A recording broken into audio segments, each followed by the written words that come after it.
الذين يؤمنون بالغيب ويقيمون الصلاة ومما رزقناهم ينفقون۔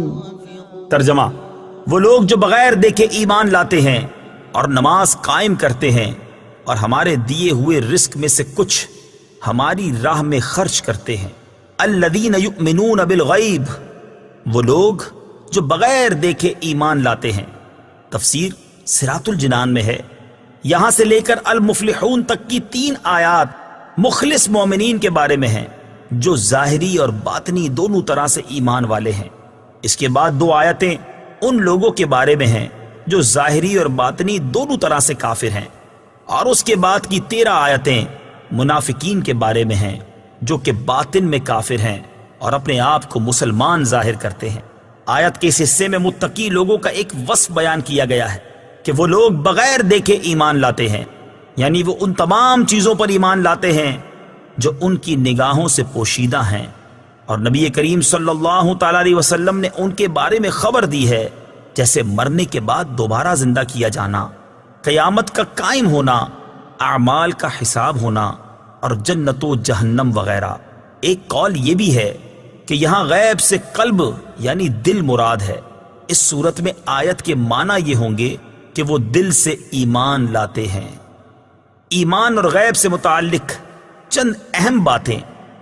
اس آیت میں ایمان اور غیب کا ذکر ہوا ہے، اس لیے ان سے متعلق چند اہم باتیں یاد رکھیں۔ نمبر 1، ایمان اسے کہتے ہیں کہ بندہ سچے دل سے ان سب باتوں کی تصدیق کرے جو ضروریات دین میں داخل ہیں، اور کسی ایک ضرورت دینی کے انکار کو کفر کہتے ہیں۔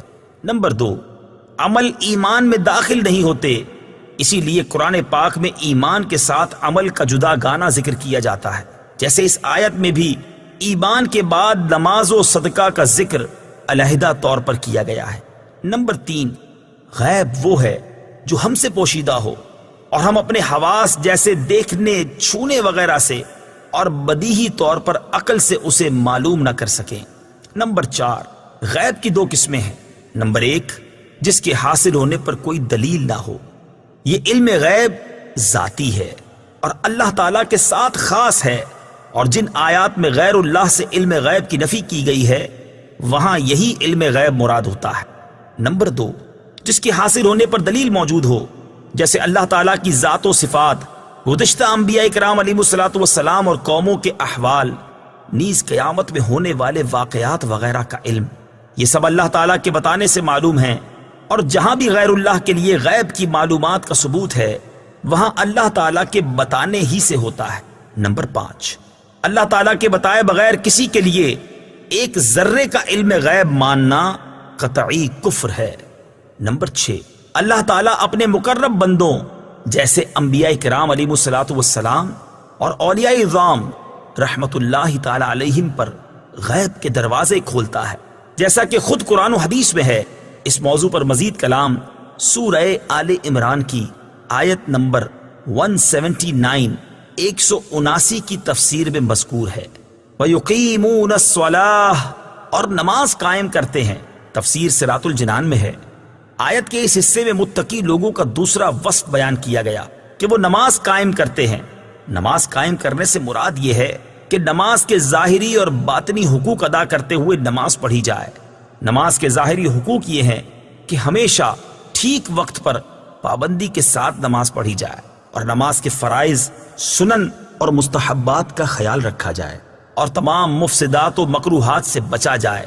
جبکہ باطنی حقوق یہ ہیں کہ آدمی دل کو غیر اللہ کے خیال سے فارغ کر کے ظاہر و باطن کے ساتھ بارگاہ حق میں متوجہ ہو، اور بارگاہ الہی میں عرض و نیاز اور مناجات میں محو ہو جائے۔ نماز قائم کرنے کے فضائل اور نہ کرنے کی وعیدیں۔ قرآن مجید اور احادیث میں نماز کے حقوق کی ادائیگی کے ساتھ نماز پڑھنے والوں کے فضائل بیان کیے گئے اور نہ پڑھنے والوں کی مذمت بیان کی گئی ہے۔ چنانچہ سورہ مؤمنون میں اللہ تعالیٰ ارشاد فرماتا ہے، قد افلح المؤمنون الذين هم في صلاتهم خاشعون۔ ترجمہ: بے شک وہ ایمان والے کامیاب ہو گئے جو اپنی نماز میں خشوع و خضوع کرنے والے ہیں۔ اسی صورت میں ایمان والوں کے مزید اوصاف بیان کرنے کے بعد ان کا ایک وصف یہ بیان فرمایا، والذین هم على صلواتهم يحافظون۔ ترجمہ، اور وہ جو اپنی نمازوں کی حفاظت کرتے ہیں۔ اور ان اوصاف کے حامل ایمان والوں کے بارے میں ارشاد فرمایا، اولئک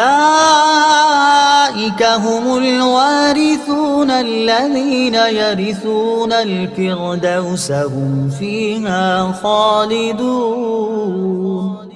ترجمہ، یہی لوگ وارث ہیں، یہ فردوس کی میراث پائیں گے، وہ اس میں ہمیشہ رہیں گے۔ نماز میں سستی کرنے والوں اور نمازیں ضائع کرنے والوں کے بارے میں اللہ تعالیٰ ارشاد فرماتا ہے، ان المنافقین یخادعون اللہ وهو خادعهم وَإِذَا قَامُوا إِلَى الصَّلَاةِ قَامُوا كُسَالَى يُرَاءُونَ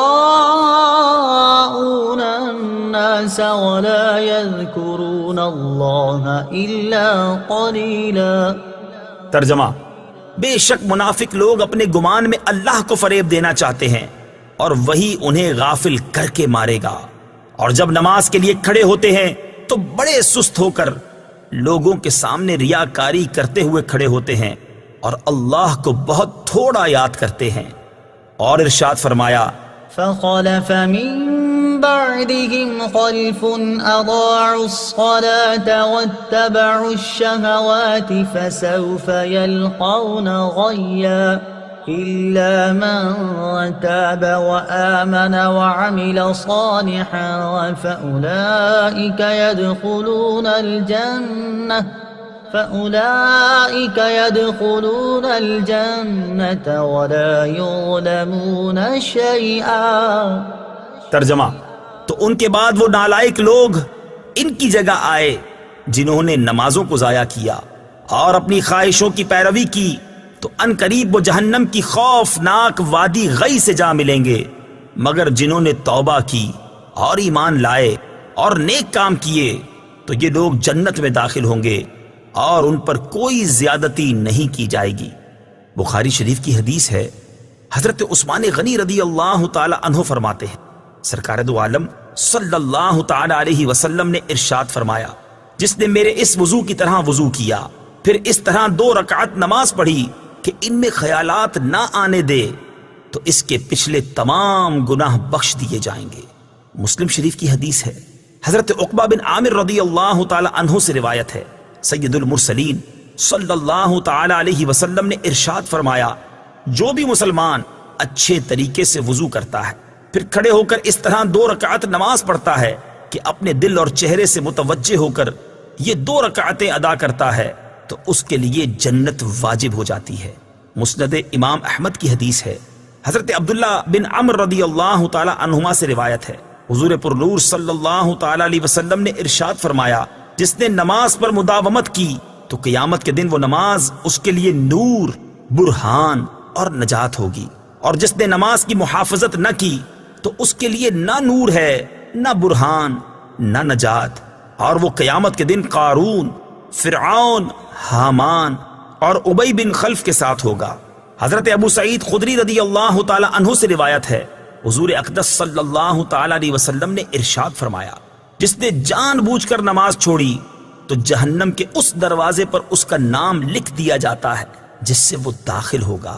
وَمِمَّا رَزَقْنَاهُمْ يُنْفِقُونَ، اور ہمارے دیے ہوئے رزق میں سے کچھ ہماری راہ میں خرچ کرتے ہیں۔ تفسیر صراط الجنان میں ہے، آیت کے اس حصے میں متقی لوگوں کا تیسرا وصف بیان کیا گیا کہ وہ اللہ تعالیٰ کے دیے ہوئے رزق میں کچھ اللہ تعالیٰ کی راہ میں خرچ کرتے ہیں۔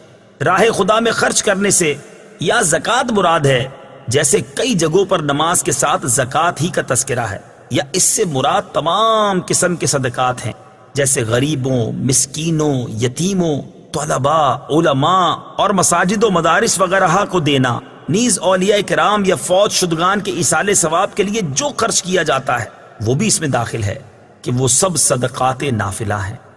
مال خرچ کرنے میں میانہ روی سے کام لیا جائے۔ آیت میں فرمایا گیا کہ جو ہمارے دیے ہوئے میں سے کچھ ہماری راہ میں خرچ کرتے ہیں، اس سے معلوم ہوا کہ راہ خدا میں مال خرچ کرنے میں ایسا نہیں ہونا چاہیے کہ اتنا زیادہ مال خرچ کر دیا جائے کہ خرچ کرنے کے بعد آدمی پچھتائے، اور نہ ہی خرچ کرنے میں کنجوسی سے کام لیا جائے، بلکہ اس میں اعتدال ہونا چاہیے۔ اس چیز کی تعلیم دیتے ہوئے ایک اور مقام پر اللہ تبارک و تعالی ارشاد فرماتا ہے، ولا تجعل يدك مغلولة إلى عنقك ولا تبسطها كل البسط فتقعد ملوما محسورا۔ ترجمہ، اور اپنا ہاتھ اپنی گردن سے بندھا ہوا نہ رکھو اور نہ پورا کھول دو کہ پھر ملامت میں حسرت میں بیٹھے رہ جاؤ۔ اور کامل ایمان والوں کا وصف بیان کرتے ہوئے ارشاد فرمایا، والذين إذا أنفقوا لم يسرفوا ولم يقتروا وكان بين ذلك قواما۔ ترجمہ، اور وہ لوگ کہ جب خرچ کرتے ہیں تو نہ حد سے بڑھتے ہیں اور نہ تنگی کرتے ہیں، اور ان دونوں کے درمیان اعتدال سے رہتے ہیں۔